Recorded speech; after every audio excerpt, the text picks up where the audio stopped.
Chapter 3 begins with the scene of Bernard, the news vendor, talking about the world situation. A black kid named Bernie, who is a comic, tells of the black fighter next to the newsstand.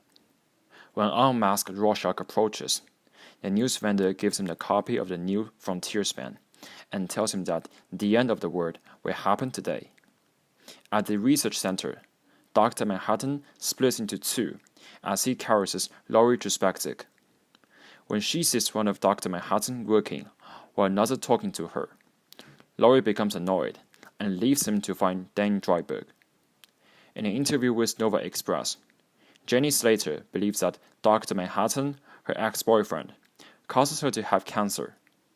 After dressing up, Dr. Manhattan teleports himself to attend a television interview where Doc Roth, an editor from Nova Express, calls him to account for his acquaintance's cancer.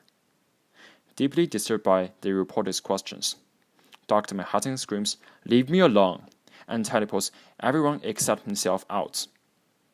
Meanwhile, Laurie complains to Dan about her relationship with Dr. Manhattan.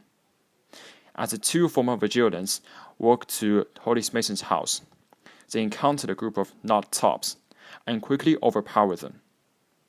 After separating with Laurie, Dan sees an interview scene in television with Hollis. When Dr. Manhattan finds himself under quarantine, he decides to leave for Arizona and then Mars, with an old photo of himself and Janie.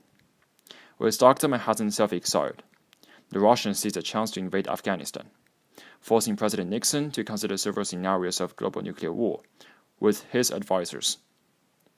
The excerpts from Holly Mason's Under the Hood recount the difficulty that Minutemen faced during the 1950s and 60s.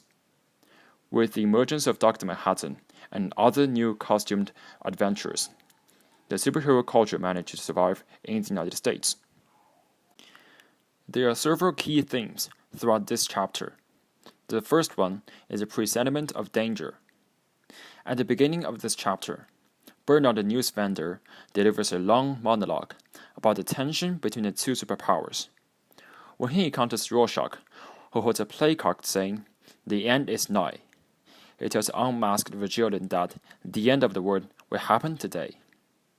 When Bernard perceives the imminent nuclear war, he even gives Bernie, Comic, and Cap to dismiss that boy, which demonstrates civilians' keen awareness of crisis during that time. The second one is a dual personality. When Dr. Manhattan wants to have romance with Laurie, he splits into two to conduct his scientific research at the same time. His ability to do two important tasks simultaneously reflects a latent dual personality in his mind. However, Laurie strongly disliked this trait and leaves Dr. Manhattan in a huff. This scene indicates that even as a godlike creature, Dr. Manhattan still retains complex, conflicting human emotions that sometimes confuse the people around him. The third one is discredited by media. During a television interview, Doc Roth, the reporter of Nova Express, publicly accuses Dr. Manhattan of causing terminal cancer to his friends and former colleagues. The defamation of character on such a public figure makes Dr. Manhattan resolve to exile himself, which indirectly leads to the collapse of power balance between the United States and the Soviet Union. The chapter title, "The Judge of All the Earth," is an excerpt from Genesis 18:25. In the Bible, the quote, "Should not the judge of all the earth do right?" is an affirmation of God's omnipotent power and constant correctness while making judgment to his followers. In this chapter, the judge refers to Dr. Manhattan, who possesses superpower and thus controls the real final judgment of the human world. Since he is a superhuman creature, to a large extent, Dr. Manhattan is morally disconnected from the mortals. Until he is questioned by Doc Roth, Dr. Manhattan always believes that he is doing the right thing according to his own ethical principles.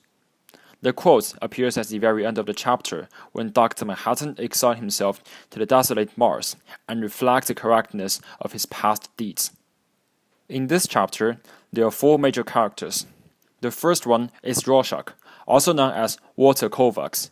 His nickname derives from the Rorschach inkblot test. He actually plays a relatively minor role in this chapter. and the second one is Dr. Manhattan, also known as John Osterman. He is the male protagonist of this chapter and the only character with superpower. His name derives from the famous Manhattan Project, and his self-exile marks a turning point in the entire story plot. And also here comes Silk Spectre II, also known as Laurie Spectre. She's the female protagonist of this chapter. She goes to live with Dan Drayberg, also known as Night Owl II, after splitting up with Dr. Manhattan in the research facility. This chapter also contains numerous allusions to literary works, cultural matters, and historical events. For example, the missing writer reported in New Frontiersman on page 1, frame 3, refers to Max Shea, an artist who mysteriously disappears in Boston in 1983. And also, The Tales of the Black Friar on page 1, frame 4, is a work of Max Shea. On the first pages, Bernie the Black Boy reads one of its stories named Maroon, a comic within a comic. The book content is similar to Watchmen's plot, that only a few people are able to survive in a global catastrophe, which foreshadows Vice's ambitious plan and its repercussions. And the newspaper named Nova Express on page 1, frame 4, and page 13, frame 3, alludes to the namesake science fiction that reflects the human and machine control of social life. In Watchmen, it is a left-wing newspaper funded by the Pyramid Deliveries, and serves as a mouthpiece of Vite against vigilance. On the first page, it reports about Richard Nixon's health at the president's third term. And its opponent, New Frontiersman, is a right-wing newspaper. In the first page, it casts suspicions on Fidel Castro, the Cuban communist leader's responsibility in Max Shea's missing. And on page 11, frame 2, there's a movie in the utopian cinema named This Island Earth. It actually alludes to a 1955 American science fiction film about two Earthlings helping an extraterrestrial save his planet from the alien attack. Besides, more allusions appear in the background of illustrations. Tripwire on page 1 and on the second and third large page is a symbol of nuclear radioactivity. Throughout this chapter, its frequent appearance indicates the impending risk of global nuclear war. And Promethean on page 1, frame 4, is a titan in Greek mythology who steals fire from Zeus and returns light to the human world. And it is a symbol of illumination.